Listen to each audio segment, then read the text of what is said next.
अपना जो third type का इंटरमीडिएट है वो है कार्बन इंटरमीडिएट। और बेसिकली कार्बन इंटरमीडिएट है क्या है कि कार्बन जो है आपके पास में उसके दो बॉन्ड बने हुए होंगे और उसके पास में एक लोन पेयर होगा।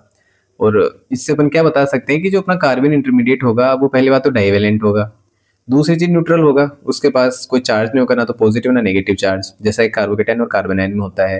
और थर्ड चीज है कि ये 6 इलेक्ट्रॉन इसके पास में होंगे। फिर देखिए ये जो होगा इलेक्ट्रोफाइल होगा, क्योंकि इसके पास में इलेक्ट्रॉन्स की कमी है, इलेक्ट्रॉन डेफिशिएंट है, इसलिए अपन कहेंगे कि ये क्या है कि इलेक्ट्रोफाइल है। और क्योंकि इसके पास में इलेक्ट्रॉन कम है, ये चाहेगा कि इलेक्ट्रॉन गेन करे, इस वजह से बहुत ज़्यादा रिएक्टिव होता है। और बाकी देखो यार, ऐसा है कि जो कार्बिन है वो दो टाइप की होती है आपके पास में। एक होती है ट्रिपलेट कार्बिन और एक होती है सिंगलेट कार्बिन। क्या डिफरेंस है? ट्रिपलेट कार्बिन का मतलब है कि जो आपके पास में कार्बन के दो पी ऑर्बिटल खाली हैं, एक एक इलेक्ट्रॉन दोनों ही ऑर्बिटल में होगा विद सेम स्पिन।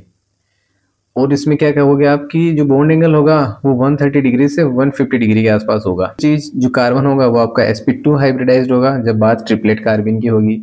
और एक और चीज जो है जो इसके एग्जांपल है वो है, देखो अगर आपका CH2 है और उसके पास में एक लोन पेयर है तो वो आपका ट्रिपलेट होगा। या फिर अगर दो फिनाइल ग्रुप जुड़े हुए हैं तो भी वो कैसा होगा, ट्रिपलेट होगा। सेकेंड टाइप जो है वो है आपका सिंगलेट। सिंगलेट का मतलब है कि जो दो लोन पेयर हैं, जो दो एक लोन पेयर है, जो दो इलेक्ट्रॉन है वो दोनों के दोनों एक ही अगर आपके ऑर्बिटल में है, एक ही पी ऑर्बिटल के अंदर है, तो वो अपना सिंगलेट होगा, ऑपोजिट स्पिन के साथ में इलेक्ट्रॉन है।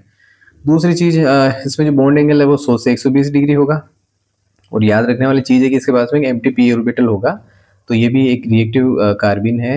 और एक और चीज जैसे एग्जांपल है, जैसे अगर CCl2 है तो वो आपका क्या है, Sc कार्बिन है जो सिंगलेट फॉर्म के अंदर है। और अगर CHCl है तो वो भी एक ऐसे कार्बिन है जो सिंगलेट फॉर्म में है। तो ओवरऑल जो आपके कार्बन इंटरमीडिएट है वो भी एक रिएक्टिव और एक इलेक्ट्रोफाइल इंटरमीडिएट होता है।